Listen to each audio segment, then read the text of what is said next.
Chowmein আসলে অনেকভাবে তৈরি করে। তো ভাইয়ের দোকানে আজকে চাউমিন খেতে আসলাম। আরেকদিন আসছিলাম। তো চাউমিনটা খুব ভালো লাগছে। এজন্য আজকেও আসা হলো। আজকে আমি আসলে ভিডিওর মাধ্যমে জানাবো ভাই আসলে কিভাবে চাউমিন তৈরি করে। তো চাউমিনটা তৈরি করতে অনেক পরিশ্রম হয়। দেখেন অনেক কৌশল সে ব্যবহার করে। দেখেন একটা চাউমিন তৈরি করতে অনেক মসল্লা ব্যবহার করতে হয়। দেখেন এই যে দেখেন। অনেক পরিশ্রম কিন্তু চাউমিনটা তৈরি করতে। ভাই আসলে চাউমিনটা প্রসেস করতেছে। একটা চাউমিন প্রসেস করতে একটু সময় লাগে। তো হুটহাট আসলে হয় না।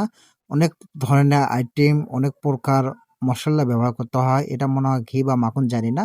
দেখেন অনেক পরিশ্রম আসলে চাউমিনটা। অনেক ভালোভাবে বোঝা যাচ্ছে। ভাই আসলে অনেক ভালো মানুষ। আমরা আসলে সন্ধ্যার দিকে চাউমিনটা খেতে আসছিলাম। এটার লোকেশন হচ্ছে জয়পুরহাট কাশেম ময়দান, অর্থাৎ বাটা মোড়ের সাথে কাশেম ময়দানটি এবং রেলগেটের সাথে। ভারী এর দোকানে অনেক ধরনের আইটেম আছে দেখেন। তার হচ্ছে কি পাবেন এই দোকানে। তো এখানে মিট বক্স পাওয়া যায় খুব সুস্বাদ এবং ভালো মানের। আপনারা আসতে পারেন এবং ট্রাই করতে পারেন।